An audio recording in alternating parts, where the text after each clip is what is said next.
It's time for This Week in WordPress, episode number 293, entitled AI Music. It's a waste, but not a waste.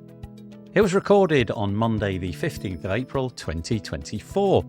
My name's Nathan Wrigley, and I'll be joined this week by my co-host Michelle Frechette, but also by Marcus Burnett and Pete Chineri. It's a WordPress podcast, so guess what? We spend the most time talking about WordPress.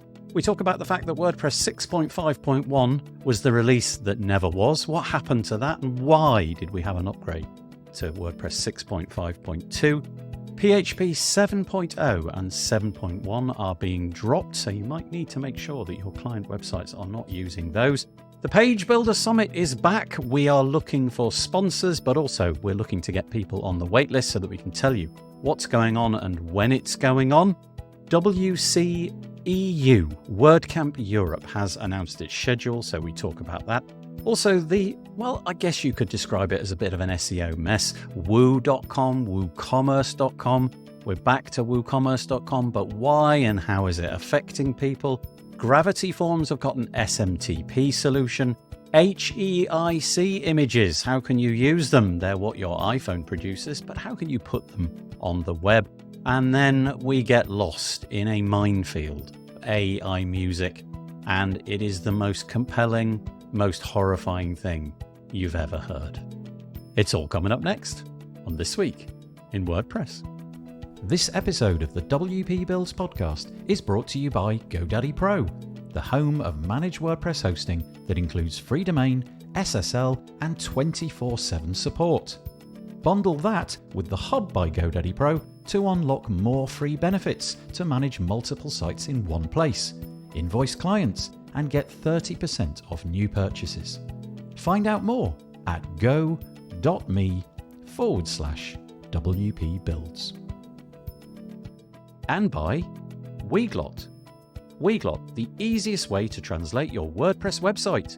The Weglot translation plugin gives you a reliable and easy way to make your WordPress website multilingual in minutes. No coding required and no developer time needed. Find out more at weglot.com. I have no words for what just happened. Right. That's where my entire week went. I discovered this app, which we're going to play around with later, and I literally sunk about 20 hours into making cheesy songs with a text prompt. It literally ticks every box of what makes me happy. Anyway, apropos of nothing, it's WP Builds This Week in WordPress, show number 293. I'm joined by three fabulous people. Let's go to Michelle Frechette first, who, as I am now getting more accurate with, is the co-host of the show because she's on so frequently. Correct. And she helps me an awful lot. I've got to say, in the background, she helps me an awful lot with all sorts of things like booking on guests and just making sure that it ticks over. So appreciate your participation. My pleasure. Michelle. And I know you're not feeling very well, particularly, so appreciate you making the effort to come on today. Thank you so much. Happy to be here. Oh, and you've updated your bio. Woohoo. I have. So I'm not going to read it out incorrectly. Here we go. Michelle Frechette is the Director of Community Engagement for Stellar WP at Liquid Web. They've got an event coming up. We'll find out more about that later. In addition to her work at Stellar WP, Michelle is the podcast barista at WPCoffeeTalk.com, co-founder of underrepresented-in-tech.com, creator of WPSpeakers.com, also the creator of WPCareerPages.com, executive director, let's get it right, at Poststatus.com, co-host of WP Motivate, which is a podcast, and also co-host of the Audacity Marketing Podcast, and the host of WP Constellations podcast. She's also an author, frequent organizer at WP events, and she lives outside Rochester, New York, where they frequently get eclipses, although they also get lots of cloud, apparently, which renders the whole experience kind of, I tried not to cry. I didn't cry, but yeah. the sky got dark. Let's get to that in a second. Yeah.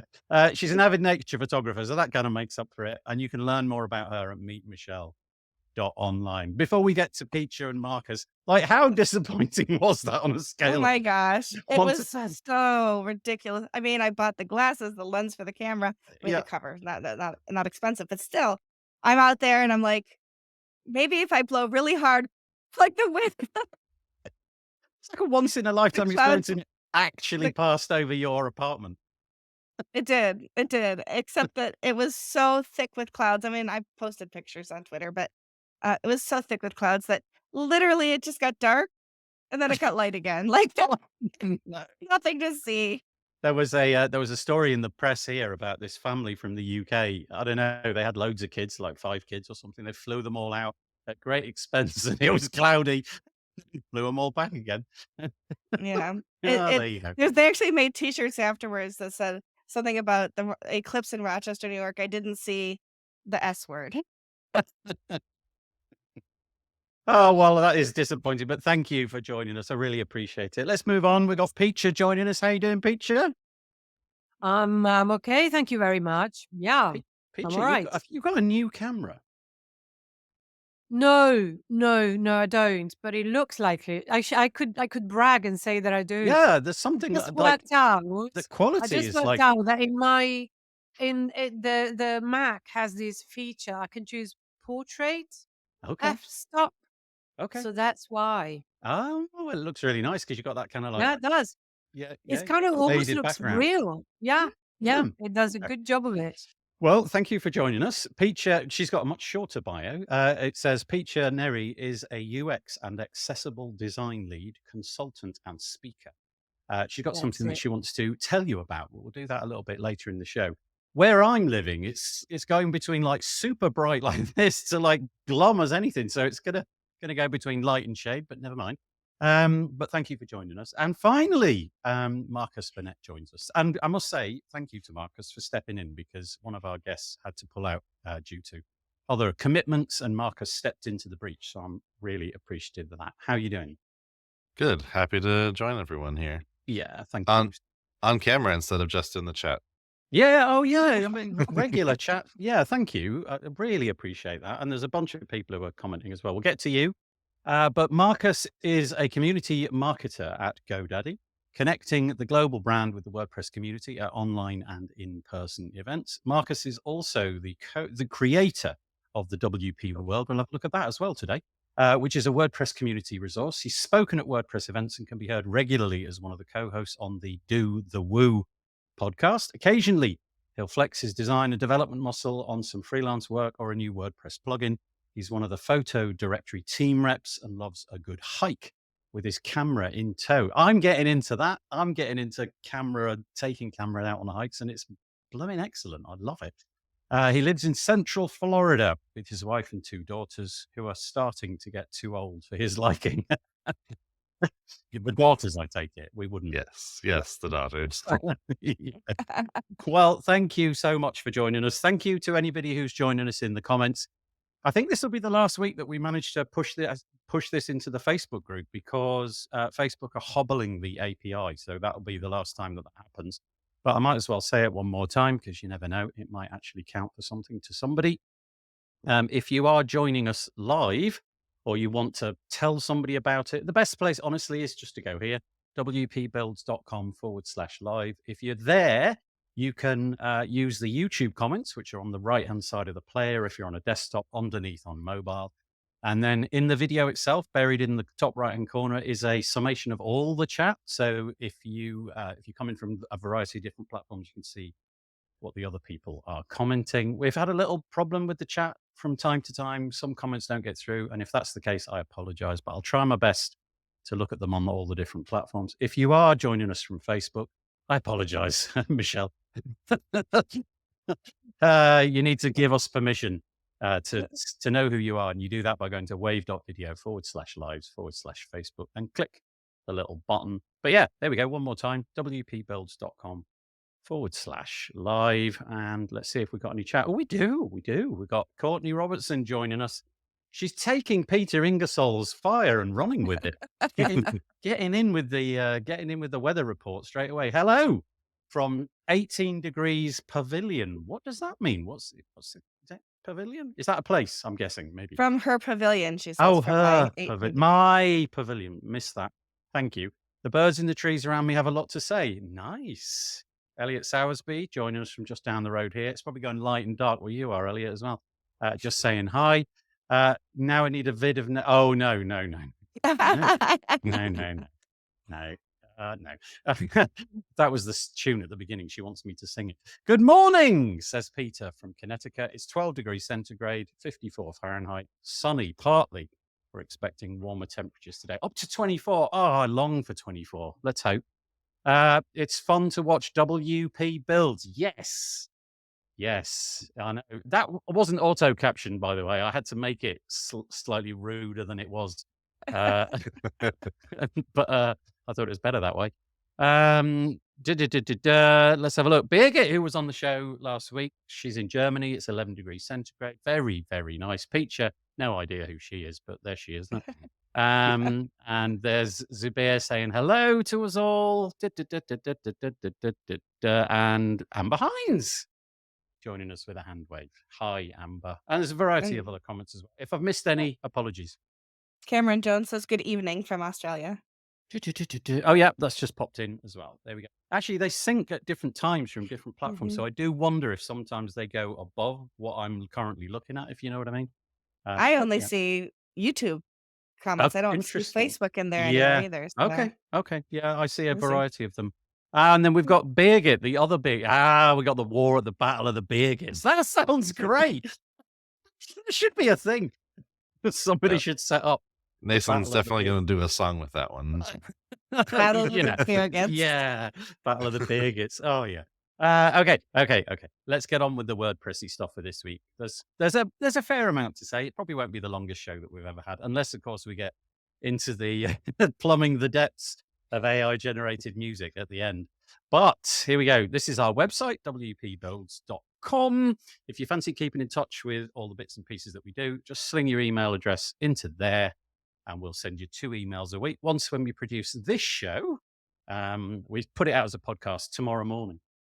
And also once when we produce the podcast on a Thursday. We are very grateful to both GoDaddy Pro in particular, because they've been with us for absolutely ages. So thank you to GoDaddy Pro, for whom Marcus works. Well, GoDaddy. And also to Weglot for helping keep the lights on over at WP Builds. Their support is highly appreciated. I honestly, I don't know if you run podcasts, Michelle, for example, but this whole sponsorship thing is such a big deal. And I know it sounds a bit cheesy, me saying I really appreciate it, but honestly, I really appreciate it. It does genuinely keep the lights on. It enables people like me and Michelle to do stuff that we do. So there we go. All right, so that's what we got. Also, if you're interested in knowing what's coming up in the future for WP Builds, if you head to our schedule page, it's at the very cryptic wpbuilds.com/schedule URL. That's hard to remember. The only thing that's out of bounds normal is this. I've got an ActivityPub plugin walkthrough with Matthias Pfefferle from Automatic. He's the guy that originated the ActivityPub plugin and then got taken on by Automatic. So put that in your diary. It's on the 24th of April. Come and ask your questions about how it works and how you can connect your WordPress site to the Fediverse. Okie doke. Right, let's get on with it. Very quickly, WordPress 5.2 has been released. It's a security release. So it's recommended that you update it. There's 2 bug fixes in core and 12 bug fixes for the block editor. But eagle-eyed people amongst you will have noticed that there was no WordPress 6.5.1, which is kind of weird. Because normally it goes, 6.5.1, 5.2, 5.3, up until 6.6, and then we start all over again. But 6.5.1, it just kind of went missing. And where did it go? Well, it turns out there was a bit of a bug. There was supposed to be a 6.5.1, but then there was a problem that was discovered. But it turns out that the tags that the sort of system, if you like, that is used to create the updates, that tag is immutable. So 6.5.1 was already being consumed, if you know what I mean. So it couldn't be used again. So little snafu there. Apparently they're going to figure out how to make that not happen again. But if you didn't find 6.5.1, you're in good hands. It wasn't supposed to be there. But yeah, anything to add to that, you three? It just probably not. I just wanted to mention update your WordPress sites because it was a security fix. If there's nothing, I'll move on. Yeah, I think this is like a flag for those that hold off on the major releases, right? This is a lot of folks wait until there's at least one minor release that comes out before they start to update, especially folks with lots of, with agencies with lots of sites and stuff. They want to make sure 6.5 has gotten, bug tested and fixes happen. So this is that. Now it's time to go update your sites. Yeah, absolutely. It dropped on, nearly a week ago. It just didn't quite coincide with this podcast episode, but definitely go and get your sites updated. Okay. If we've got nobody else commenting on that, we'll move to this. If you're an agency owner or a freelancer, you'll understand this, but it's all about PHP versions and the fact that your software, for WordPress at least, largely historically relied massively on PHP, much less so than it used to. But nevertheless, you've probably got a server somewhere and it's running a version of PHP. You may not know about it, but go and hunt around in your control panel, and in there somewhere will be a setting, hopefully, to update it to a more modern version. WordPress has been historically really good at keeping backwards compatibility with all sorts of things, and PHP is no different, but it's time to sunset PHP 7.0 and 7.1. They are getting a bit long in the tooth, shall we say. That's going to happen when WordPress 6.6 drops, which is going to be July 2024. So you have been warned, basically. Why you're not on 8, I don't know. Hopefully you are by now. But so essentially go and get your sites updated. It does look like across the board, I'm just showing the things on the screen here. It looks like PHP 7.0 only has 1.5% of the market share of PHP, and 7.1 has 0.95. So roughly 2.5% of websites will be using something like this. So they're likely to suffer problems. So go and sort it out. But if you cannot update, it does say that sites that are running 7.0, 7.1 will remain on the 6.5 branch of WordPress, which will continue to receive security updates as it does currently. So hopefully that won't cause your site to be insecure, although you never know, things might start to break. Anything on that, you three? I like the word unsecure better, because insecure just makes it sound like it has all kinds of mental health issues. Is unsecure a word? That's interesting. That when I hear that seems to, when you hear a word and you think that's nearly right, but not quite right. I get that when I hear unsecure. I just sort of think, interesting. Look that one up. Insecure. Anyway, it's not secure. Let's go with that. I just my own little brain working here on a Monday morning. So. Yeah. Okay, in that case, we will move on. This is a bit of self-promotion. I do apologize, but why not? I do this show fairly often. I get to drop a few things in. We have the Page Builder Summit 7.0 is coming back around. You can see on the page that it's going to be dropping in May the 20th to the 24th. We've got about 35 speakers lined up. It might go a bit north of that. It might trend towards about 36, 37, depending on how things pan out. But if you would like to be a part of that, head to pagebuildersummit.com and just click this little button, and that will enable you to join our waitlist. And that just means that we'll keep you updated whenever we have information about what's coming and the schedule and things like that. If you're keen to be part of the event from a sponsorship point of view, in other words, if you've got a company or something, there's a little link down here where you can find out more about sponsoring the event. We're keeping the sponsorship open for a few more weeks. So if that's your bag and you want to get yourself into that as a sponsor, then go for that. It's a great event. It's fun. And it's really looking like the agenda is looking really good. So hopefully if you're into WordPress page building or just generally building sites with WordPress, put that date in your diary and come along. It's all online, of course. Okay. I'm going to say, does anybody have anything to say about that? But I doubt you do. Do you have the lineup down below from there? No, I have the lineup in an Airtable.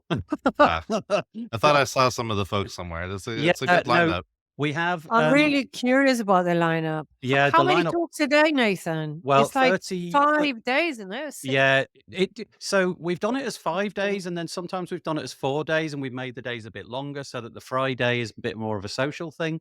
It's looking like it'll be 7 or 8 things every day, over 5 days, possibly, depending on how we decide to break it out. But there's absolutely loads of people. Massive. There's a lot. Massive. Yeah. Sorry, Peach, say again.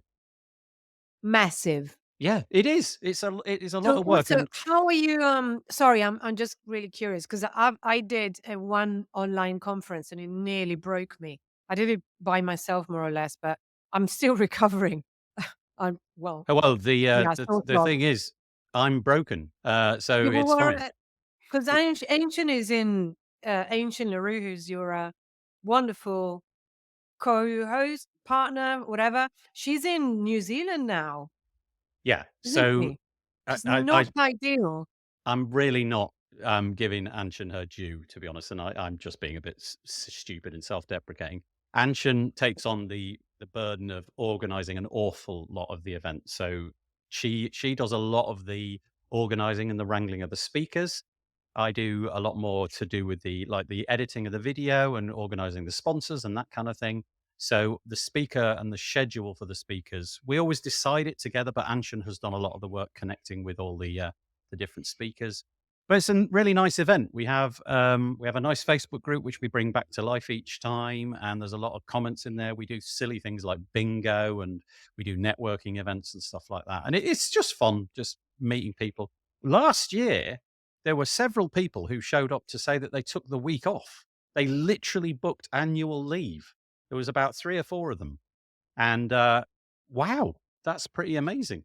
So I was, pretty pleased about that. That's kind of fun. Anyway, pagebuildersummit.com. But the schedule will be released fairly soon. But there's a load of old favorites in there and some new names as well, which is kind of nice. Yeah. Anybody else? Okay. Alrighty. In which case, we will move on to this. The admin bar is, that's the menu. The admin bar is a Facebook group, but it's also a website. You can go to theadminbar.com. And I was in touch with Kyle Van Duzen this week on, I can't remember where, some kind of messaging platform. And he mentioned that the survey, which they've done, I think for the last 3 years, polling people in the WordPress space, but agency space more generally, about building websites. And they survey people just to see if there's any trends over time and something interesting which pops up. And so this year, it looks like close to 1,150. It's 1,144 surveys were completed. And Kyle then kind of makes sense of it. He does actually say that if you go to the website, and it's, by the way, it's theadminbar.com/2024, the numbers, and then -survey. He does actually say that if you click on the link here, which you can see on the screen, you can get to like the Airtable, and then you can filter it yourself by your own criteria, because Airtable's really good at, you can put in all sorts of filters and things. But I've highlighted a few things which I thought were of interest, and let's see if it promotes any discussion. So here we go. 1,200 roughly freelancers and agency owners. The average amount of experience was 11 years. Little whippersnappers. But 72% of the people who were surveyed charged less than $5,000 on average for a website. Now, I don't know if honestly, it's been such a long time since I was doing all of this. Is that a shocking statistic? Does that strike you as like, that's not enough? How can you make a living out of that? I've no idea, especially with like modern AI tools and things like that. What do we think? What do we reckon? I think the average is something that what's the website look like? Is it a 3-page brochure point. site, or is it an in-depth, Yeah, that's e-commerce very site? true. That's absolutely true. But then when you read the data below, 68% of businesses surveyed had a gross revenue of less than $100,000. That goes with that. So it really depends on which country they were located in, which would be really interesting.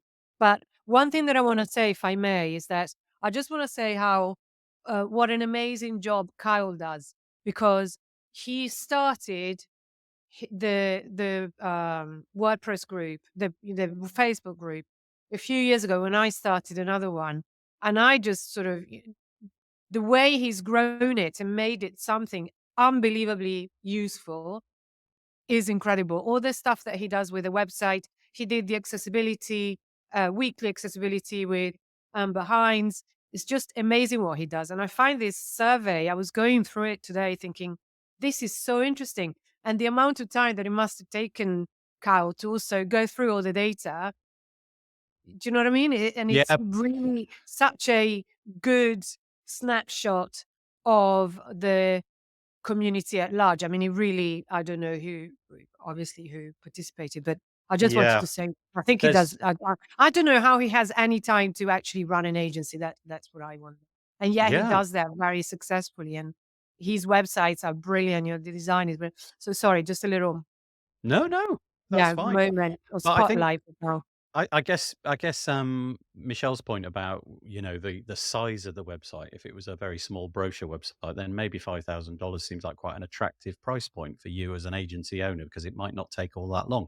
But yeah, you're quite right. Looking at the one below, it looks like most businesses, 68% of the people surveyed at least, had an income less than $100,000. So let's say that roughly speaking, $5,000 is roughly what you're charging and you're earning $100,000 a year or less. Would it be fair to draw the conclusion that you're kind of doing about 20 websites a year? So that's like one every couple of weeks in order to stay solvent with a little bit of holiday sprinkled in around here and there. So, okay, that's interesting. Mm. Okay, the next one. Well, less than 10% of the people surveyed made more than $100,000 a year. So I don't know Yeah. how the question was phrased. Maybe it was like 100,000, less than 100,000. But we've learned that nearly 70% earned less, 10% earned more. So I don't know what the cost of living is like where you are, but $100,000 with a family and all of that, it's it's not like the typical person is like ragingly wealthy out of this business. Amber makes a Amber. really Yeah. good point. Yeah. Sorry, Thank you. Michelle. No, it's I was going to okay. say the same thing. Okay, I've just seen it. Sorry, I've got things overlapping on my screen, and I'm going to move the comments a little bit quickly. 1 second, then I'll be able to see what's going on more. There we go.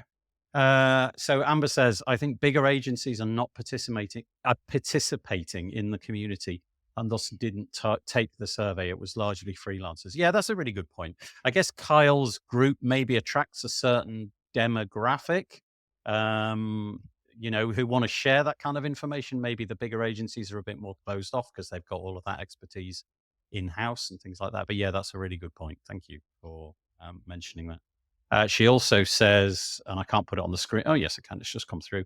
There are plenty of big companies, Right. VIP agencies, etc., but those companies rarely engage in Facebook groups. They're Right, good even a point. few in post status. It's interesting. Okay. All right.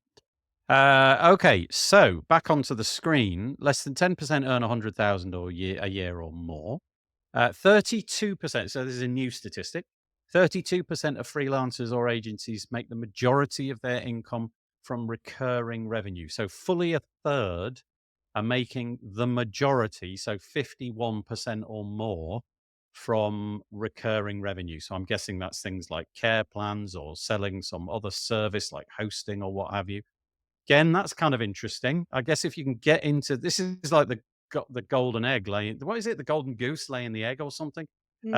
If you can get yourself into this position, that's quite nice, isn't it? Because you've got a reliable, repeatable income which is coming in every single month. Can you toggle that open? Can we see what that says? Yeah, there we go. Are they okay? I was hoping it would say what those revenue sources were, but they aren't. Yeah, no, it doesn't give us the source, but it just gives us the revenue details, and you can see. Yeah, so Kyle has amalgamated, to 32%. But that's kind of interesting as well. Okay, let me put that down. Anybody want to comment on that, or shall I move on? I got loads to say about this. Keep going. Yeah, keep going. The average hourly rate surveyed was $94 an hour, which is $2 lower than last year. And again, I don't know in the US what an average wage would be, or whether that represents a good income stream, or a fairly tight income stream. I'm not sure. But there it is. Nearly. So this is the one statistic which I thought would be of interest to the discussion today, especially given that Peacher, who's actually literally just dropped off the call, Hopefully she'll come back. But also Amber Hines in the comments. There she is. That was hysterical. Feature. That was so funny. I was talking about you and you just disappeared. But this statistic, here we go. Nearly 1/10, so 10% of freelancers and agencies don't consider accessibility at all, is in italics. I guess Carl's trying to emphasize that when building a website. Let's see what we get there. So the data is don't consider accessibility. That was 9.4%. Strive for best practices. Well, maybe that's an interesting statistic as well, because I feel like that's 81%. Maybe that's more interesting. I don't know. And try to adhere to the WCAG guidelines, just 10%. So, okay, it's kind of interesting because now that I see that 81.3% striving for best practice, that kind of makes me feel a bit more sanguine about that. So I'm going to open that one up, especially maybe Peacher or Amber in the comments if they want to come. That's a pretty nice bell curve. I mean, honestly, that's like statistically the best bell curve ever. Yeah. Yeah. Exactly the It's pretty, same on both it sides. spikes really, and it spikes really high in the middle, right? So Yeah. I wonder what this means though, because this all comes around this word best practices, and I don't really know what that means apart from following the WCAG guidelines, really. But yeah, yeah, Yeah, I don't know. I think it's good to see that strive for best practices is up. I'm assuming that's what the arrows there mean. yeah. But I would have expected those to mostly come from don't consider accessibility moving up to strive for best practices, but it also looks like adhere to WCAG also dropped. So they moved down to strive for best practices. I don't know what that means. Yeah. Are fewer people are actually adhering and have decided that striving for best practices is maybe the best they feel they can do. I suspect, I predict, I'm going to put my flag in the sand. I predict that this number will, this don't consider accessibility will be dropping fairly precipitously in Europe, at least anyway, over the next 12 months, because I followed a tweet from Amber actually last week in which she, and Michelle, you were on the call, so you know, in which she raised something that had come out of Ireland, I guess the EU, we could say more generally, but it happened to come from Ireland, where you could spend up to 18 months in jail if you put a website out which was not striving for accessibility. Now, we didn't get into the weeds of that, how big your company had to be, how poor it had to be, what have you, but it was just the fact that there was some kind of legislation, there was something given over to that. It kind of makes me feel that this is going to become a real hot topic in the way that, you know, SEO has done over the last 15 years or something like that. Amber, thank you. She's just put a One little of the comment. things, yeah, one of the things to remember, I was going to say, is this is definitely skewed, like Amber's saying, but also we don't know if this isn't true time series data. Did the exact same 1,100 people respond this year than last year? So, you know, what's the impetus for responding 1 year over the next? It's not truly scientific. It's just a survey. Interesting as well, because Amber's saying that she obviously did some work with Kyle. Peacher mentioned it a moment ago. So the admin bar, that group, maybe there is more of a focus there on accessibility. And so it sounds like Amber's less sanguine about that data. Maybe Amber, you're thinking more that, you know, it's a higher number, 20, 30% of people don't consider accessibility, maybe more. But in that particular group, there's kind of like, I don't know, there's an ethic there about doing that kind of thing or something like that. So she thinks it's skewed high. She also says that she doesn't see the same level of interest about accessibility in the other groups outside the admin bar. And Rob Cairns, oh, hi, Rob. Nice to have you with us. He says lawsuits will change people who are looking at accessibility. And then, yeah, there's legislation that's going to change this. So, okay, there we go. I'm enjoying this survey. Should we keep going? I've got a few more, I think, down here. There was a few bits and pieces that were all about particular page builders, and I had the intuition that so it was things like 50% of the people that responded building websites with blocks use generate blocks, and I know that Kyle is big into generate blocks, so I did wonder if that sort of skewed that. But also, I know that bricks is the sort of hot thing at the moment, and a lot of people are talking about that page builder. So I'll just mention them. Bricks was the only page builder which increased the numbers amongst that lot, 32% in total. And like I said, 50% of the people who responded to say that they're building websites with blocks were using Generate blocks. But again, I don't know if that's skewed. I've got to go down and collapse an accordion. Otherwise, my highlighting is all out of sync. There's a little plugin for Chrome, but it obviously works out where it is on the page, not actually what the text is. Okay, so I thought this was interesting as well. And this was always the case for me. Referrals remain the most popular way of agencies to source leads, with 70% of respondents listing it as the number one lead source. It was 100% of my work. Well, I mean, it wasn't, but no matter how many Google ads or Facebook ads I tried to run, no matter how many clever campaigns I tried to launch on the internet, it was basically my mate John, who you built a website for, told me that you do websites. You know, it was that kind of thing. So keeping your customers happy definitely leads to this. Anybody want to comment on that one? Okay. All right. And this is kind of interesting because it speaks to what I was saying earlier. I started a blog and things like that. As you know, everybody says, launch a blog, drive traffic to your website. It never worked for me. And it would appear that people have kind of twigged onto that maybe as a thing. Less than 20% of agencies are creating content on a weekly basis. And just 28% of agency. Oh, sorry. So there's that one.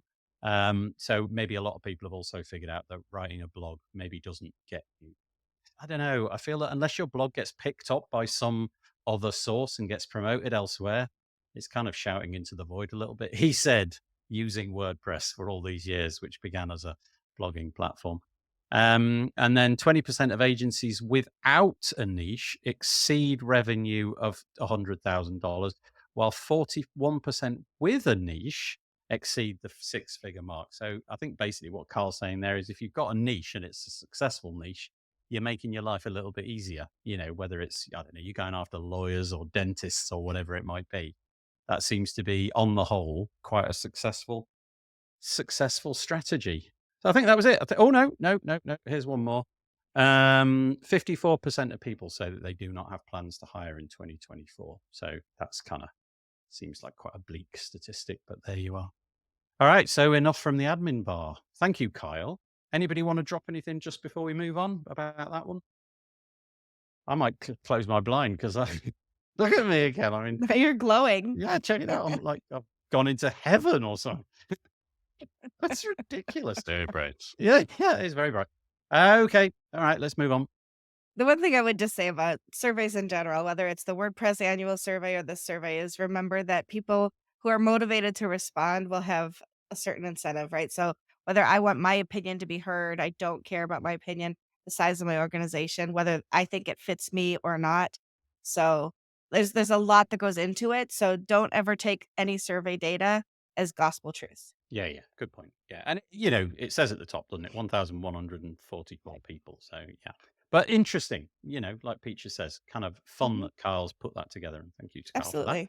Okay, so there's a few comments that dropped in. Who's responsible for the jail term if a site is built by collaboration? Oh, interesting. Yeah, if you collaborate on a project, maybe you all go to jail. I don't know. No idea. Amber responded to that too, though. Oh, did she? Okay. Yeah. Right, Just here we like go. No, the- wrong one. It bumped up There you go. quickly. Likely the C-suite. And that means nothing to me. What's C-suite? The CEO, the CTO, like the chief something or Chief. other. That's called the C-suite. Oh. Peacher, I'm very sorry. We've completely blocked out your face with our comments. I do apologize about that. Actually, if I take that away, you'll be back. There you go. It's all right. It's all right. It's no great loss. Okay. Likely the C-suite, so the CEOs, and thank you, I've learnt a term. It will only come to that if they are determined inaccessible and are mandated to remediate by a certain date and don't. So likely it'll be the decision maker, not the developer. Ooh, okay, that's interesting. Or it could be a dev or agency owner if they commit fraud by saying a website is accessible to the client, but it isn't. There we go. So, Elliot, hopefully you've got your answer to that. And Peter says, if you're new and have a smaller base, it's much easier to see a large percentage increase like growth. Oh, Okay, so growth in the case of Bricks, it's a fairly new plugin. It doesn't have an incumbent, 6 million websites like Elementor does or whatever it is. So, doubling might be a case of something easy to manage, whereas doubling Elementor's numbers would be nigh on impossible, I would imagine, at this point.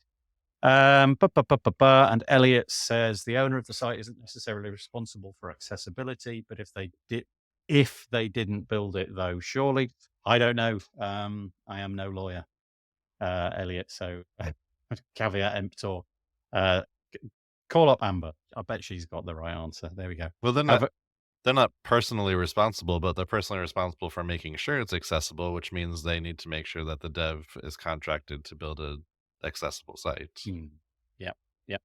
Can you imagine that going through the courts as well, though, especially on a sort of more local level where the judge, I would imagine there'd be a fairly high bar of knowledge to be able to prove that something was or was not accessible. So it'd be interesting to see if those court cases do start to arise, how the lawyers can get over, well, no, hang on a minute, there isn't something declared inside that piece of HTML that would make that particular bit accessible. You can imagine the judge kind of, oh, okay, right.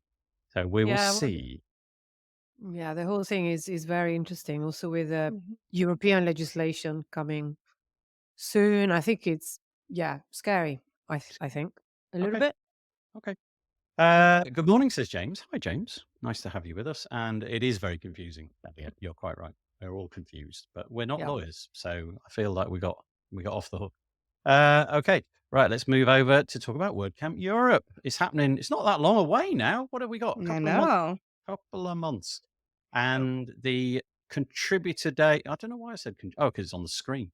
The schedule has been released. It's not just about the contributor day. If you are going to be in attendance, then this is your port of call. It's I'll put the link in the show notes for tomorrow.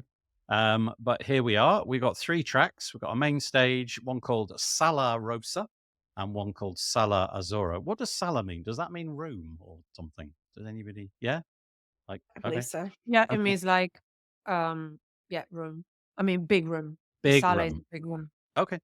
And you can basically go here and see what's going on. It looks like the keynote is being dropped right at the very beginning, day 1, which is, let's just get this right, which is the 14th of June, and it's going to be Joost de Volk and Juliet Reinders Folder. Juliet Reinders Folder was on a tavern episode and making sure that it was possible to have tooling in the WordPress space, which made it possible for devs to, get their code. I'm trying to summon up the right word and I can't get it. What is it that she does? It's gone out of my head. It's not PHP utils. Anyway, she is doing that and she has been doing it for years and years and years, gratis for no money. And I think maybe she's reached the end of the road with that a little bit. So hopefully this talk will delve into that a little bit. But there's loads and loads of other stuff here. You can see 3 tracks begin, then it sort of goes back down to 2 and then 3 again. There's a load going on. And I wondered if any of you guys had a chance to look through and found some stuff that you were interested in. Is there enough variety in there for you? You happy with what you're seeing? It seems a little more balanced than last year, but I haven't dived in very deeply, to be honest with When you. you say balance, do you mean in terms of the sort of Um, topics and? I was thinking more along the lines of the speakers. So there Mhm. seems to be some more women and people of color. So but I haven't done any. It's just a cursory glance. A that quick tells me that. glance, yeah. I mean, they've definitely run up against those kind of arguments in the past, haven't they? In terms of the Mhm. distribution and the diversity and things like that. So I Yeah, it guess looks much better this year for sure. okay, I think. interesting. Yeah. Yeah. Okay. Well, depending on what you're into, you can go and start putting things into your calendar. I found it really interesting It looking looks at this. I've really got. technical this year. Oh, good, good. I mean, I haven't delved in too much either, but I had a glance today before coming on, and I thought, wow, a lot of practical, technical stuff. I might be wrong. What does everyone else feel? Let's What have a do you look, think, shall we? Let's Nathan? go through what we've got. So we've got the keynote about sustainable open source is the future. I'm guessing that's not, well, it says Yeah, it's a yes. community one. So we've got one community. Then we've got WordPress Playground. That's technical development. Then next to it, Interactivity API. That's development. So we're skewing already. Themes and development. Boy, you're not wrong, Peacher. Okay, then another development Learning followed by a curve. community event all about learning pathways with Benjamin Evans. Then we're on to design development, SEO, accessibility. That's a long one. Oh, no, it's not. The other ones are just more lightning talk, I think. Then we've got development, SEO, development. Oh, you're not wrong, Peacher. Development. Linux, Gutenberg, speed build. I'm really looking forward to the European Accessibility Act explained. Also, because I have to.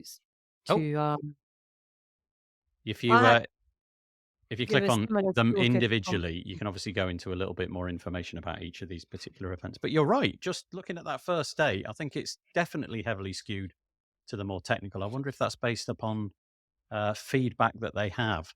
For me, I have a very curious relationship with this page and every page like it, because what I do is I go around looking for interviews that I can have. And so I want to come out of this with, let's say, I don't know, 7, 8, 9 interviews for the tavern, something like that. So I'm going around trying to find things which I think, not having seen the presentation, which I think the audience of that podcast will enjoy listening to them speaking about. And then I contact them and hopefully they say yes, and we sit down and we do an interview. But I've got such a weird skew on that. And sometimes the development stuff is quite hard. Like it would be quite hard in an audio podcast to dig into, I don't know, let's say the interactivity API. That might be quite a challenging thing to do without some sort of video element. So, yeah, but you never know. So that's my take on it. Anybody else before we move on? No, Birgit shared in the chat that there were over 500 submissions. So that's Whoa! that's a That's lot right. to sift through to narrow it down to what's on the page here. Good grief, that is a lot, isn't it? So 500, and I don't know what's there, but I mean, there's got to be like orders of magnitude less than that. What, like 30 or something over the days? I don't know, something like that. But wow, that's a lot. Good grief, that is a lot of work for them to do. Thank you for telling us that. And it looks like we got a few people going as well. Looks like Amber's going to be going. First WordCamp EU, she says. Looking forward to it. 7 talks on SEO, 2 on Woo, says Andrew. Eagle-eyed. Thank you, Andrew. Appreciate it. Okay, anyway, if you go in, now you know what you're going to be looking at. And then, of course, there's the hallway track, which runs, and all of the after parties and things. I don't know if the after parties have been located yet. Community. Often they put these like other kind of events. Actually, yeah, if you keep your eye on one of these menus, I can't remember which one, they will list out the sort of like the non-official events. They start to get dropped in there, and you can book your seats, your tickets, and what have you. Okay, so Woo is dead. Long live WooCommerce, as it were. Last week, curious story. Woo, which I don't know how long it's been the domain of choice, but let's say about 4 months ago, 5 months ago, something like that. Maybe it wasn't even as long ago as that. The WooCommerce domain, all of the content there got pushed over to woo.com, and there was a marketing push to make Woo the thing. So if you had a page from WooCommerce, it was going to be over at Woo. And then sometime during March, Google dropped what appears to be a fairly seismic update. Now, again, not being an SEO expert, not really even following the SEO news, I don't really understand what happened there, and whether it affected people more broadly, but it's affected WooCommerce. And we touched on it last week, and they've decided to move everything back to woocommerce.com. But curious article on the developer blog this week, which I thought was, I felt a little bit sad for people who are agency owners, especially WooCommerce agency owners or developers in that they probably have spent quite a lot of time reorganizing their learning materials or what have you to reflect this change over to Woo. And now they got to do it all in reverse. They've got to unwoo, if you like. They've not got to do the Woo. They've got to not do the Woo. Job done. I'm going to get email about that. I think this. Do you remember the conversation that we had about rebrands, Nathan? Yeah, About the yeah. UX. It's another one for that slot. It's interesting, isn't it? Yeah, well, I mean, obviously, if they and the article that was mentioned last week said that they'd hired, so they'd brought in outside talent in the SEO world, and they basically decided that this was unfixable by maintaining the WooCommerce domain. It was interesting. Cameron, who was in the comments, I don't know if he still is. Last week, he sent a screenshot on Twitter or something where he'd done a Google search and he'd noticed that about 2/3 of the amount of results were available for Woo as they were for WooCommerce. What he was meaning by that was, why don't they just wait? Just Yeah. wait until Google fully indexes woo.com. But I guess, if you're faced with a bit of a sinking ship, then you've got to undo it. So anyway, after careful consideration, it's been undone. But this article really is just sort of saying, what's the impact on for your clients? You'll have a job of undoing all of that as well. It's a bit of a sad story, really. And again, the kind of the power of Google that it has over us and all that we do. Anybody want to comment apart from obviously Peter, who's dropped in there? Just watching it interestingly, especially from a marketing standpoint, to see how it does affect everything. And I don't know. Yeah.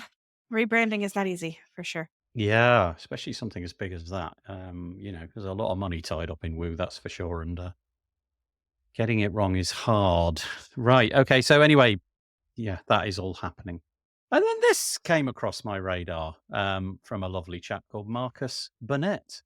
WP World. First of all, Marcus didn't put this in the rundown. I had it in the rundown before Marcus had even said that he was going to be in the show. So, first of all, tell us about the WP World. You can find it at thewp.world, which is a very cool domain, I have to say. What's the intention? Not with this article that's on the screen, but what's the intention of the project more generally? Sure. Yeah, thanks for putting in here. I didn't know if it was in there before I jumped in to sit in the seat or not. But Yep. yeah, the WP World is basically a WordPress resource. I'm just trying to create a WordPress resource that gives value to connecting WordPress folks with each other, connecting WordPress folks with events, helping organizers and meetup planners figure out where they can best get, events started. Really just sort of stems off of a lot of the stuff that I do at GoDaddy in the community space, and just finding a way to kind of give back by creating this resource for the community to, find out about events, find out about each other, where each other live, so they can meet up to not home addresses, but cities, so they can meet up at coffee shops and kind of encourage some in-person connections. Do you act then? Is your intention really to sort of act like a bit of a conduit, like the middleware, if you like, in the community? So I don't know. Let's say, for example, I have the intention of putting on an event. That my first port of call would be, okay, there's this website, the WP World, where there's just a bunch of WordPresses there, and I can see the kind of things that they're interested in. So I might be able to use it a little bit like Michelle's WP speakers. I might be able to find speakers, or alternatively, I'm getting into WordPress. I know there's a community, but I don't know where any of them are in my area, that kind of thing. So you're just being the middle piece, just connecting the dots of the different arms of WordPress. Yeah, that's the hope to some degree. I try to use it as a way to elevate some of those other things. So like WP Speakers is integrated into the site. So if you're on WP Speakers and you're on the WP World, your WP Speaker information shows there, or some of it, and then you can click over to WP Speakers to find out more and to actually contact that person. So part of it is being kind of a conduit. Part of it is elevating the other pieces in the community that already exists. But what I really want is for somebody to say, I'd like to go to a WordCamp this year. Hop on to, where would you go to find that out? Well, you go to Central. You had to dig around a little bit to figure out what's around you. Or you could go to the WP World and put in where you are and see all of the camps that are hanging, that are in your area, and figure out what's closest to you and see who's going to those camps. People are able to kind of mark that they're going to those camps before attendee signups and stuff have happened at some of the camps. So really just figuring out how you can connect with other people. I love well, essentially you got these menu items across the top and it's divided into pressers, i.e. individuals. Then you've got events, businesses, sponsors, and then hosting, which is something altogether, which we have actually covered in the past. And then there's a shop, and then there's a possibility to add me. However, I'm just going to do a random presser, and let's just see who pops out in the random presser of the day.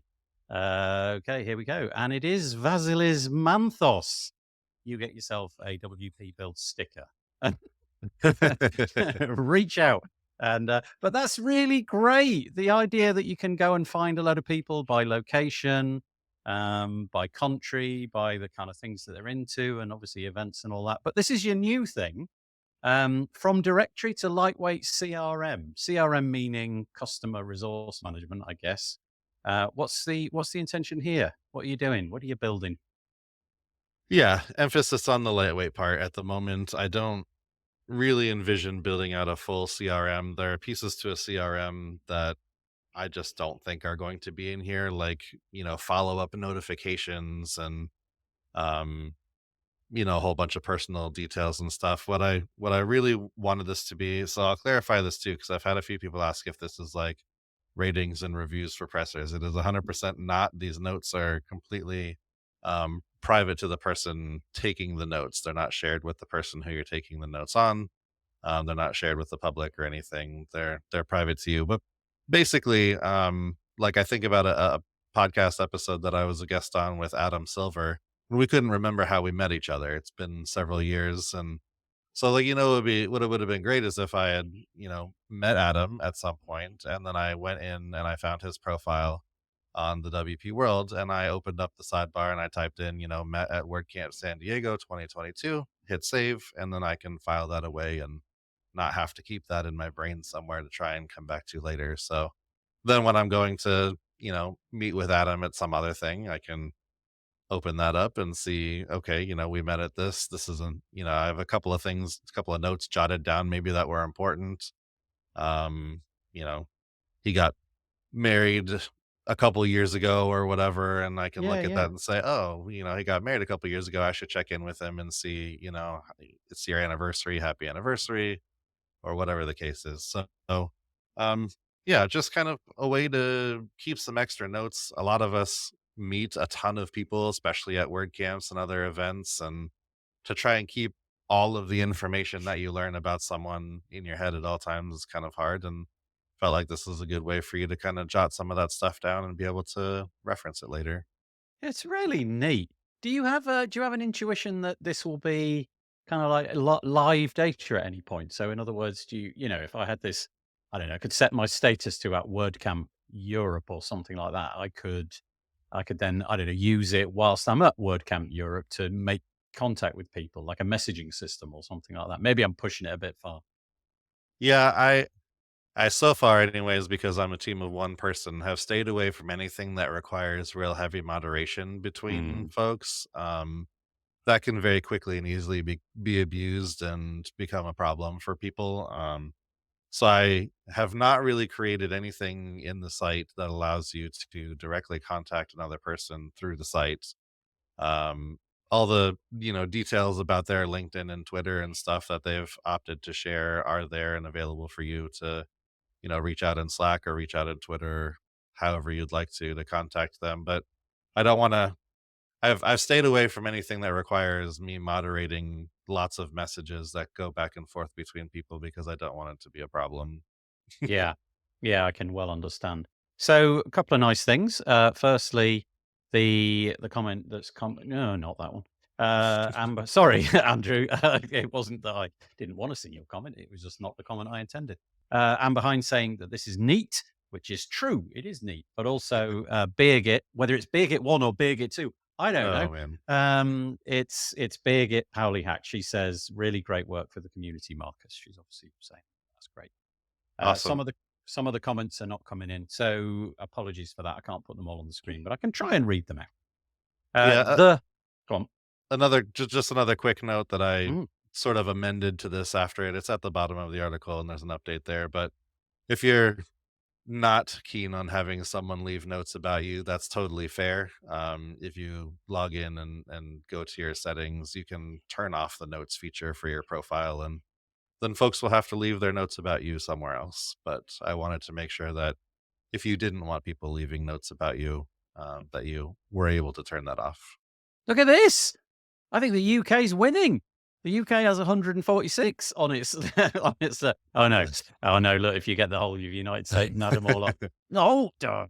If you look under the pressers drop down, there is a pressers by country. So Let's there have a you look. go. Let's see how we do. Oh, look, yeah, there you are. The United States well out ahead.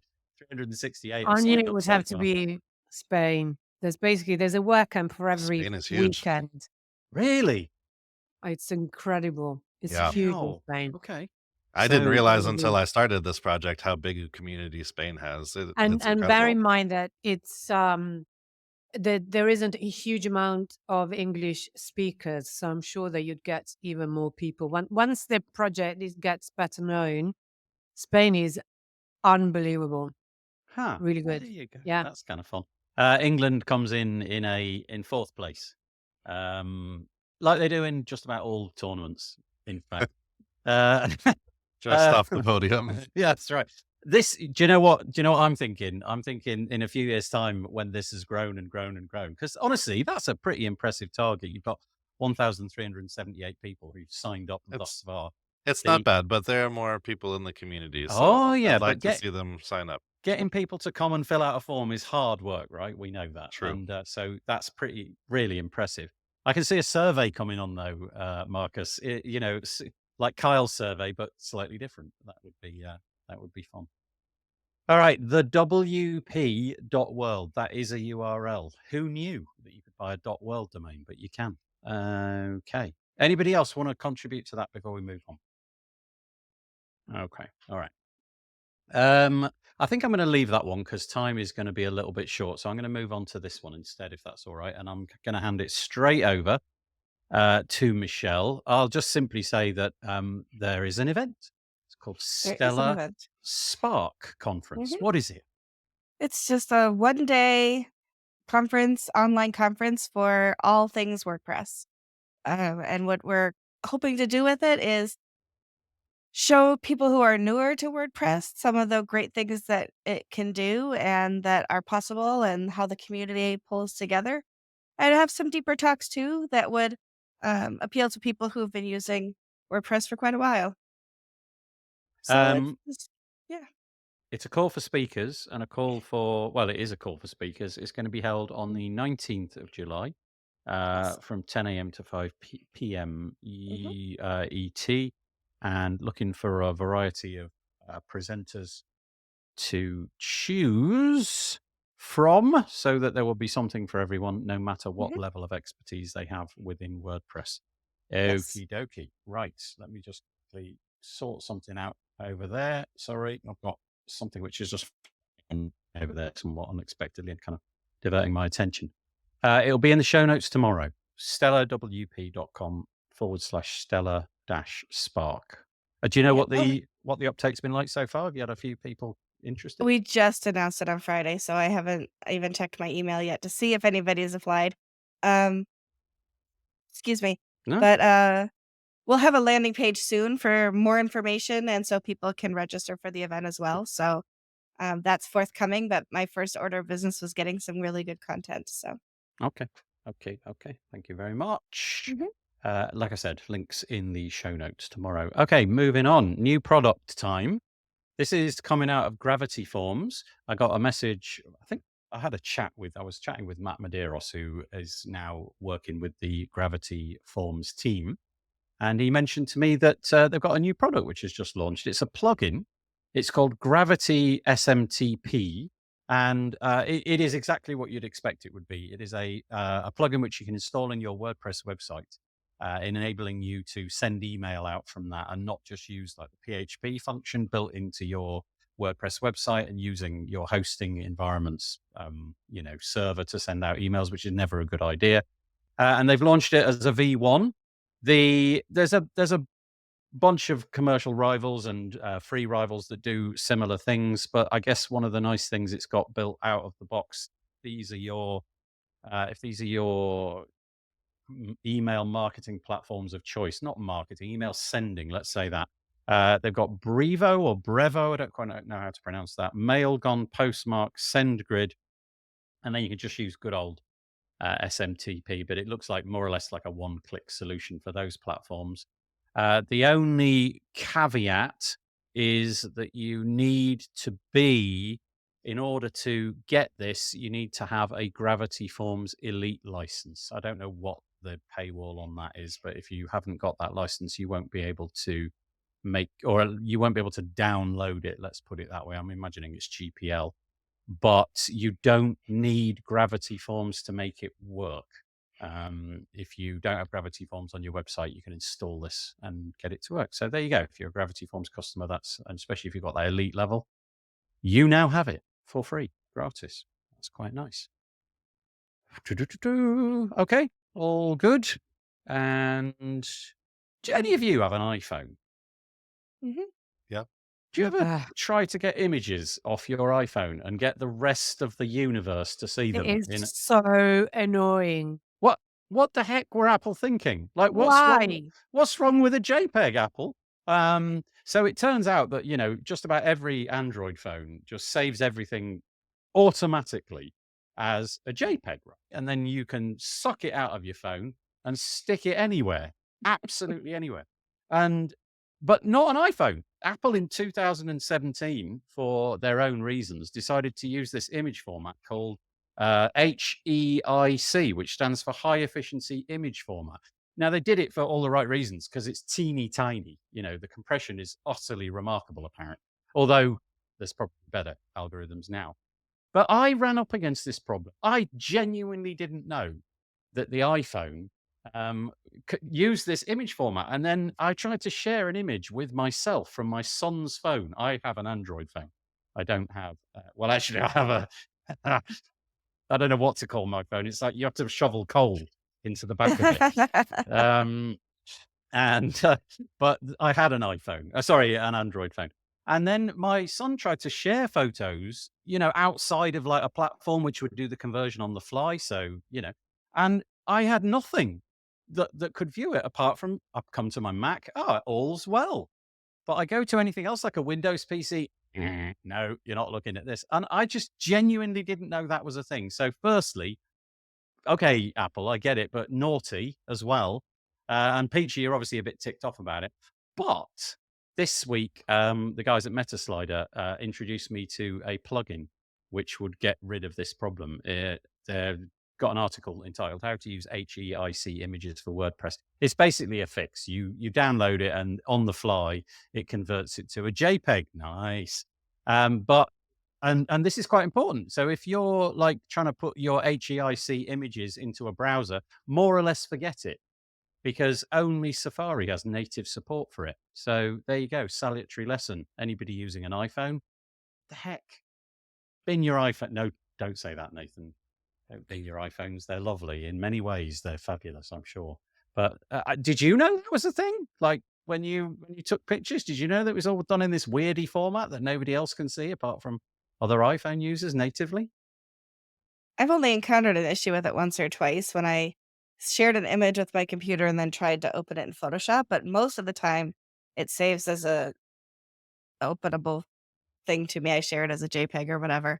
But every once in a while, Yeah, but if you they had. uploaded it to like your WordPress website, for example, how do you do that? Because you do loads of photography and also you're a big contributor to the photo directory. Do you have any problems or are all of your photos coming off your decent camera, your standalone actual camera?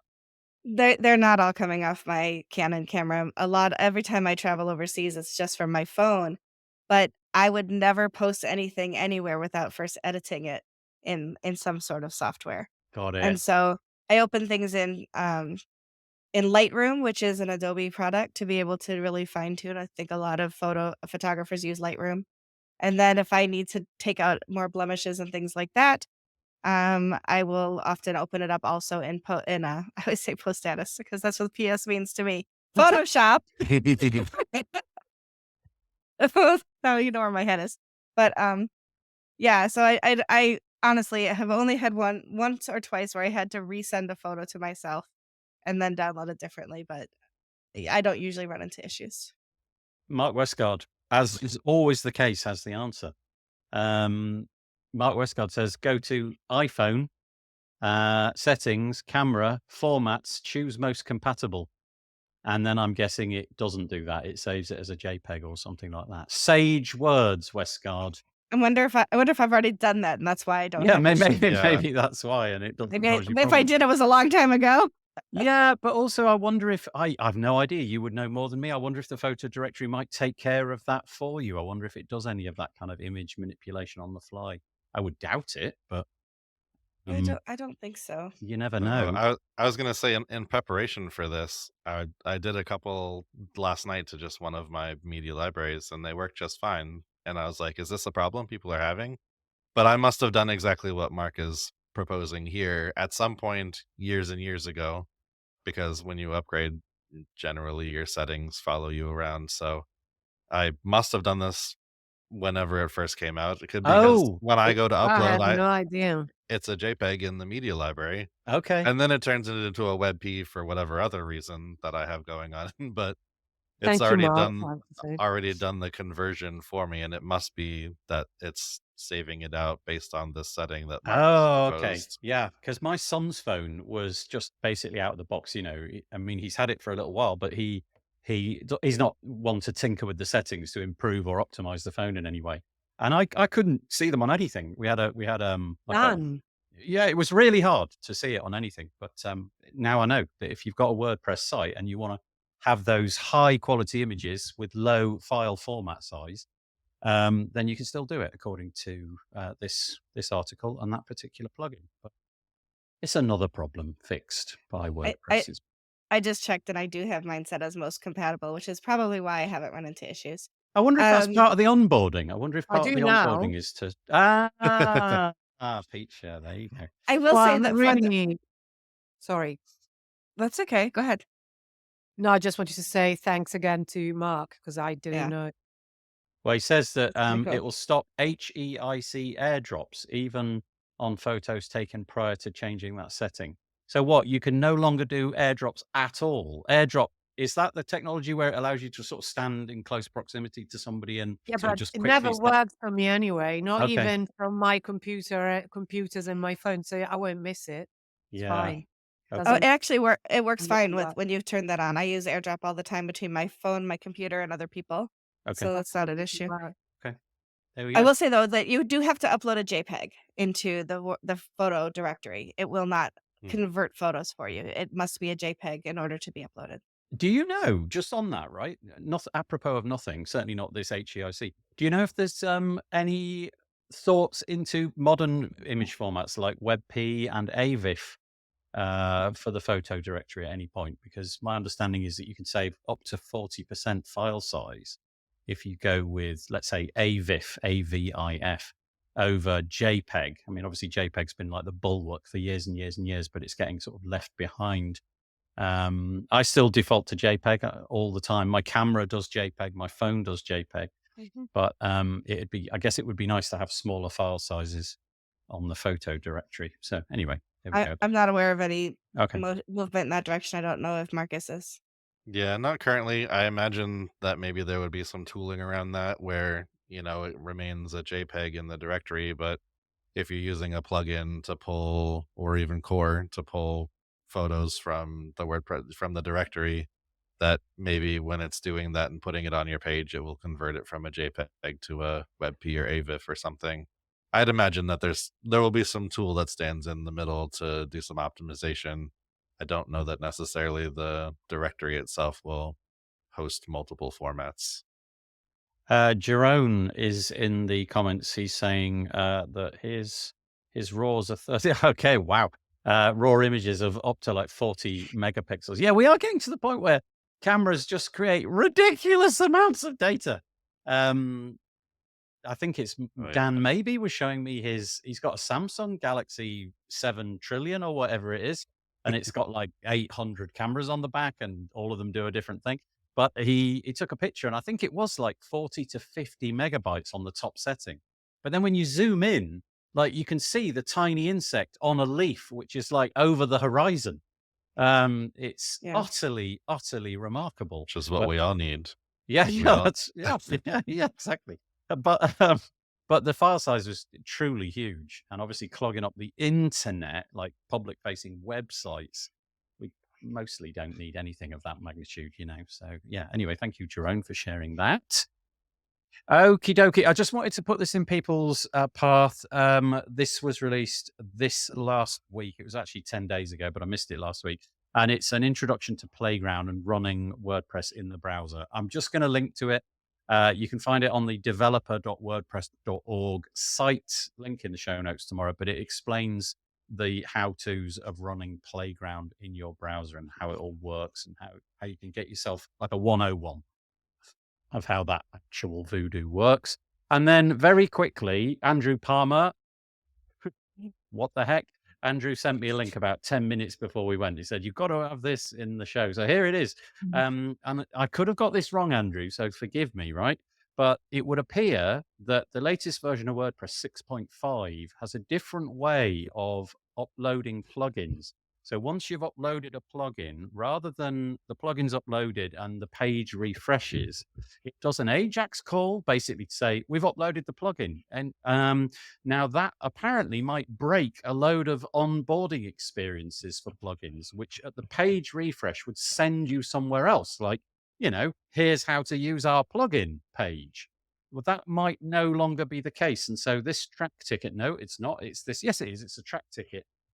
Came along this week saying, do we need to rethink this strategy? Andrew, I am sorry if I've completely butchered that, but he says he adores me. So, you know, I'll take it.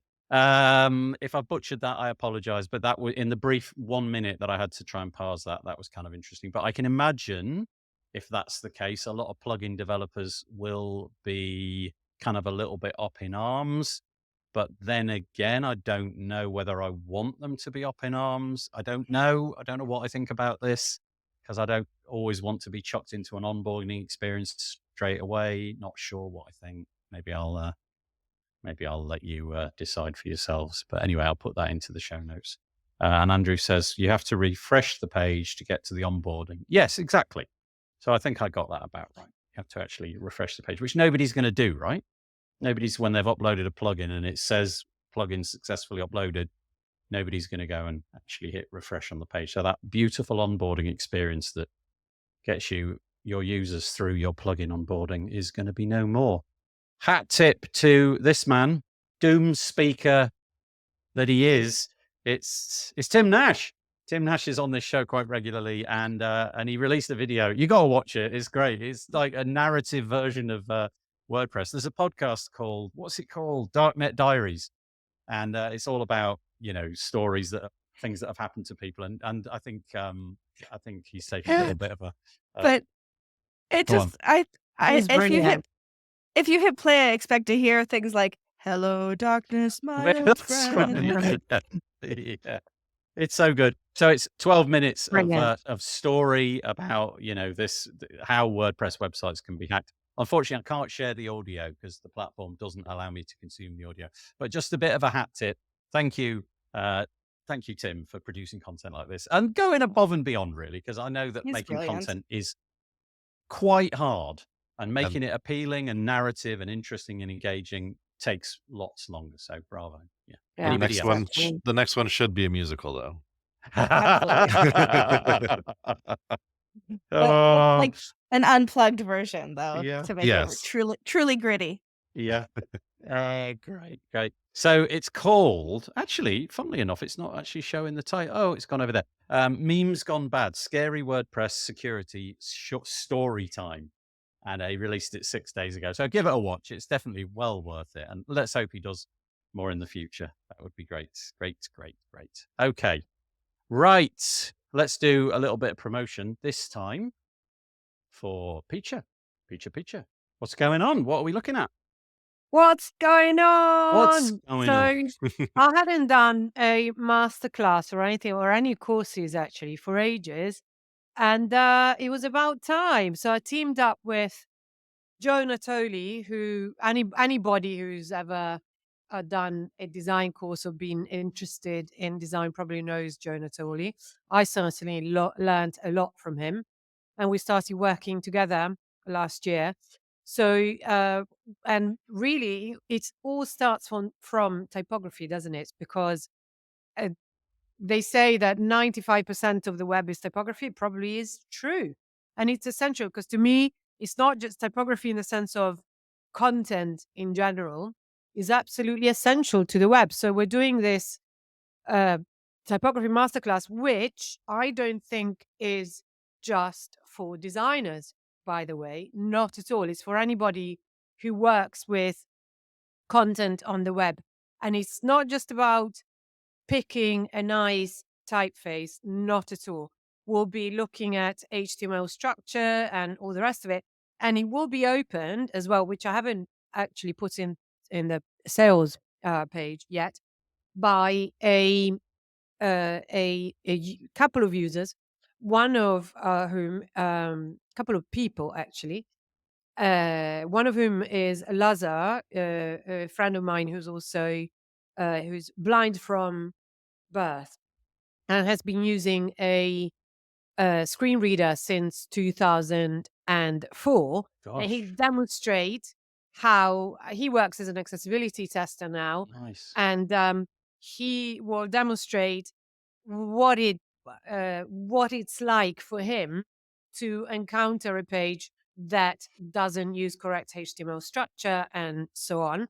There would be him, but also the really interesting thing is that whatever may be completely accessible for Lazar may be not accessible for other people with different who are disabled in different ways. So we'll have people there as well to demonstrate that briefly, just to make people feel like they're in the shoes, the same place as someone who uses the web in a different way. Because thank you, Amber. Amber says, looks cool picture. Thank you very much. And I actually got Lazar to test this sales page. And if anybody notices anything that they don't think looks good in terms of accessibility, please do point it out to me, because there's no such thing as a perfect website, and I keep learning and I keep improving and I keep doing my best, really. And it's going to be, shall we tell them about this special WP Oh yeah, Builds you had a little code discount? for us, didn't you? Yeah, I forgot about I that. do indeed. Let me just find it out. I'm just going to say it on, and I'll put it into the show I can notes. put it in there. If you go through the checkout process, Peach just sent me a coupon code. It's WP Builds 13, so WP Builds 13. Because the discount is 13%. I mean, why not? 13%. Okay, there you go. Oh, that's great. And that's valid until Thursday, the 18th of April. Yeah. So I'll put that into the show notes. WP Builds 13. It's not an affiliate thing. It's just it's just a nice gesture on Peach's part. So thank you for doing that. I appreciate it. I always Well, thank you. find those things where you watch somebody using and struggling with a website. I find them profoundly interesting. It's Yeah. just, and in some cases, just heartbreaking. Absolutely. And when actually on another, I got Lazar to test another page that I'd built that just looked like the structure was absolutely accessible. But I realized that even though I had done it accessibly, I still had built the page visually. So there were things that he couldn't make head or tail of, just because it didn't quite work. And it's just extraordinary how it opens up your perspective on how things work for others. It's so interesting. Sorry, Nathan, I sort of jumped in. No. I'm very happy to let Yeah. you have that. So the link will be in the show notes tomorrow, and you can avail yourself until Thursday of a 13% discount with code WPBuilds13, which is really nice. Thank you. Thank you. Apropos of nothing to do with WordPress at all, but Automatic acquired this thing this week. Just if you've got that, like I've got Slack open, I've got Discord open, I'm on Twitter, I've got Facebook open. If you want one platform to just do all the chat, just go and get this. It's so great. It's called Beeper, which I like as a name. They just took them over. They spent $50 million last year buying something called Texts. And as a result, Texts, the team behind Texts, are joining the Beeper team, which is now an Automatic property. Like I said, in our house, we have Android phones and iPhones, and it just works. Everything worked out the box immediately. And it's great, including platforms which you might not expect, like Signal and things like that. So really check it out. It's just brilliant. It's one place to put all of your chat experiences. So you can have one app on your phone or one app on your desktop, which handles all of those chats. And it's profoundly changed my life. That's all I can say. Beeper.com. It's totally great. And now the moment we've all been waiting for, right? Okay. So I am never, ever going to be the same again, right? I discovered this website this week. I can't remember where I discovered it. It's called Suno.com. I don't care what you're doing. Even if you're at your own wedding, stop it and go to Suno.com and then click this little create button. You're going to have to sign up with some kind of an account, and then you'll get like the capacity to create like 20 or 30 songs for free. And those credits come back every day. So if you just, if you use up your credits, just come back the next day and just do it all again. Don't know how long it'll last. But I was such a skeptic. I thought this will be more AI BS that I don't want anything to do with. Oh my God, it's so good. It's so good. You just type in like 15 words or something like that, and out comes a song. Like, it's so good, and it's horrifying in equal measure, right? Because I see we're quite a musical family, and I think there are people in my family who would like to have careers in this industry, in the music industry. They're up against this, and that makes it incredibly hard. It's a bit like, I don't know, I've got a manual plow. I want to become a farmer. Will that work for me in the year 2024? No, because we got tractors and things. So I think this is going to be difficult. But man alive, is this good? Now, question is, do you guys have enough time to stick around for like a few moments so that we can play a few of these? What do you think? I do. You do, Marcus? This is what I came here for. This is it. This is why we're here, right? So honestly, you type in 10 words and something comes out. So, okay, I'm going to play one. So this is the one that was in the intro to this podcast. I typed in something like, tell me in a funk song about the podcast WP Builds. It was as simple as that, right? And 20 seconds later, this came out. Yo, check it out. So, Brian, talking about it's called W. Like, is it the best song you've ever heard? No, but it's completely credible as a piece of background music, right? You're just immediately credible as that. Hopefully it's not too rude, but I asked it to create a song in an operatic style in which every word was the word crap. And this is what we got.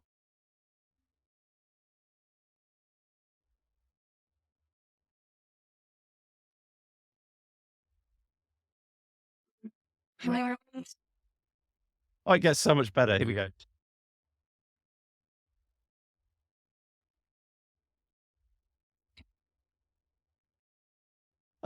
I don't know what to say.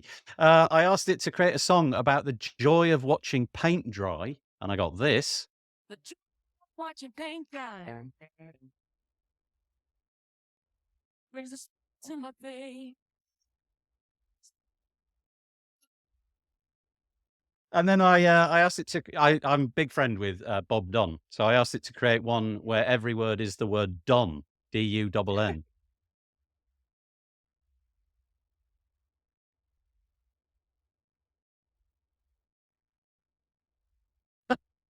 And it goes on and on. And then I asked you guys if you had a chance to create one. And Peacher asked it to create an accessible type one. Let's hear a quick excerpt of that.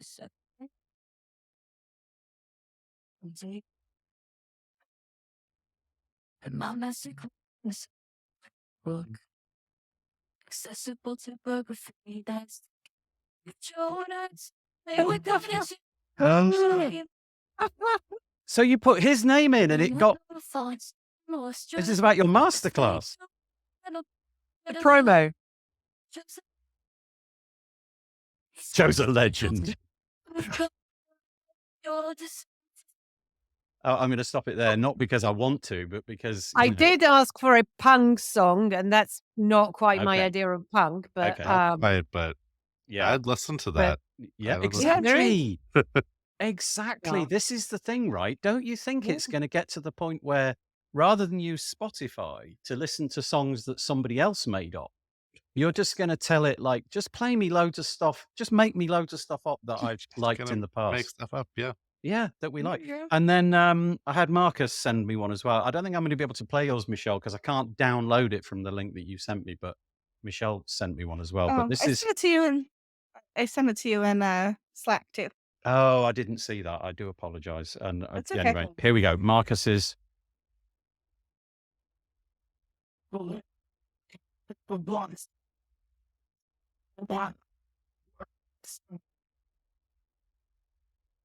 We stay connected. I mean, they're as cheesy as all hell, aren't they? But, Yeah. you know, absolutely breathtakingly good. I cannot remember the last time I went to a website where I literally couldn't believe what I, in this case, was hearing. You know, mostly it's like, it's a bit hyped up and it's a bit on, you know, the expectation. But I clicked generate and a song came out and it was completely legitimately a song. And in some cases, including some really weird embellishment that I thought, God, that's quite innovative. That's not what I expected. Anyway, so I wanted your thoughts. What do you make of that? Enjoyed that this week? It was fun. Yeah. You Yeah. can see that. You can see that. Go on. I heard about this a little while ago, and I've spent far too much time, both alone and with my daughters, just making up all sorts of songs. I spent my entire Friday night, when I should have been doing things much more interesting, making songs, like just cackling to myself at how entertaining they were. And kind of in some way assuming it was me. You know, it was like, oh, look how clever I am making all these songs. Whereas actually all I did was write a sentence and then You know, press it'd be return. really nice for intro music, right? Like it takes forever to source free intro music. So But if you could just how- create 10 seconds of, you know, some kind of musical, whatever. They, What I'm they- wondering though, I mean, I'm always like the spoil sport, but what about copyright though? Because obviously this Yeah. is like, they've fed it all the content that real people created. right. And right. it's all ripped off. I mean, it's the same with the images. I always come back with that, but you know, I just can't. No, it's Not true. that I go and use it. I do. I do. I think we're all But caught in that I'd dilemma, wonder. aren't we? Nobody wants to feel that they're ripping off an artist. But you But are. then I mean, at the we all same are. time, there's that just beautiful ease of it, which is so beguiling.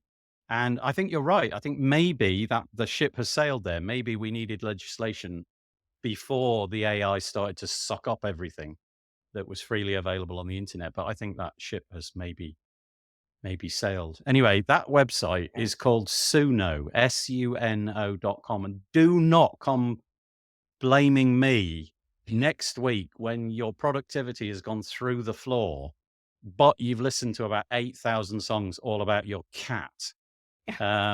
We have a whole playlist on Spotify now for all of the Stellar WP songs, products that each have a song that was generated by one of our Matt Batchelder, actually. So there's a whole playlist I put out on at the Eclipse Day to get you through the eclipse through a stellar WP way. Well, I think what I'm going to do, because ever since I started my podcast, I've added cheesy music to the end. I'm just going to now get a unique piece of cheesy music describing the podcast that's just happened There you go. and stick it on the end. And in that way, I will make people hate me even more. Okay, right. That's it. That's all I've got to say. We've run over a little bit, so I do apologize to Michelle and to Marcus and to Peacher for wasting 10 minutes of their time at the end there. Not a Unexpectedly. waste. Yeah, Well, thank it's a you. waste, but not a waste. It's Not a a waste to waste, be yeah. here. It's a The waste, Suno- yeah. not a waste. That's the title. It's a waste, but not a waste. Not Let a me just write waste. that down. And next week, join Oh, us I'm for sure there's a Suno song in builds. it, Nathan. Go on. There's definitely a song in it. Oh, yeah. It's The a waste, but not a waste. coming Okay. up. Yeah. All right. Okay, we'll see what we can do. It'll take me all of 10 seconds to write that. Top hit. That's it, though. I appreciate you, the three of you, for joining me. We'll be back next week with some other guests, most of them generated by AI, probably. But for now, we've got to do the humiliating hand wave of death that I'm now going to start calling it. There we go. Smile. Hello. And thank you mostly to our audience. I really appreciate you coming in and saying hello. Groundbreaking crap, says Bud Kraus. Yes. This is the highest endorsement I think I've ever received. This is That's going on the website. The URL is suno.com. There you go. Groundbreaking. Right. We're going to hang the call up and we will see you this time next week. Take it easy, everybody. Thanks so much. Bye-bye. Bye. Yo, check it out. We got a podcast on the rise. Talking about WordPress, sipping on some chai. It's called WP Builds. We bringing the heat. Let me break it down fast. Sit back in your seat. Listen up. This ain't your everyday show. We got developers spitting rhymes. Letting it flow. Talking about codes.